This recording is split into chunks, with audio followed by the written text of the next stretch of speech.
అభివృద్ధి జరిగింది అని చూపించేటటువంటి క్రమంలో జగన్మోహన్ రెడ్డి కీలకమైనటువంటి పాత్ర పోషిస్తున్నారు.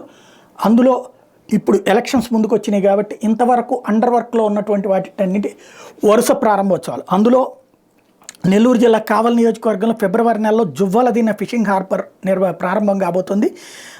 అత్యంత కీలకమైన 2 బ్రేక్ వాటర్స్ నిర్మాణ పనులు 100% పూర్తయినాయి. అడ్మినిస్ట్రేషన్, శీతలగిడ్డంగి, ఫిష్ హ్యాండ్లింగ్, వేలం కేంద్రం, మత్స్యకారులకు విశ్రాంత భవనాలు, boat repair shop, radio communication tower, coastal police station, fish packaging hall వంటి భవనాల నిర్మాణ పనులు దాదాపుగా పూర్తయినాయి. ఫిబ్రవరిలో దీన్ని ప్రారంభోత్సవం చేయబోతున్నారు. ప్రాజెక్టు వ్యయం 394 కోట్లు, రాష్ట్ర ప్రభుత్వం వాటా 256 కోట్లు, కేంద్ర ప్రభుత్వం 138 కోట్లు ఇచ్చింది.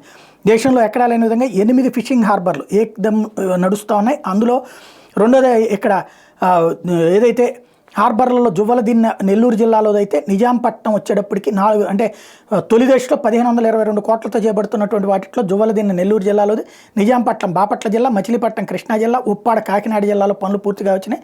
జువ్వలదిన్న ఫిషింగ్ హార్బర్ పనులు అయితే రెండో దశ కింద మళ్ళీ ఇది పూర్తయి ఇప్పుడు ఇనాగ్రేషన్ జరిగితే రెండో దశ పనులేమో 1997 కోట్లతో బుడగట్టపాలెం శ్రీకాకుళం, పూడిమడక విశాఖపట్నం, బియ్యపుతిప్ప పశ్చిమ గోదావరి, వాడరేవు ప్రకాశం, కొత్తపట్నం ప్రకాశంలో ఫిషింగ్ హార్బర్లు నిర్మిస్తున్నారు. ఇందులో బుడగట్టపాలెం, పూడమడిక ఫిషింగ్ హార్బర్ల పనులు ప్రారంభమైన, మిగతా వాటి టెండర్ల ప్రక్రియ పూర్తయింది కానీ అవి ఇంకా టైం పడుతుంది.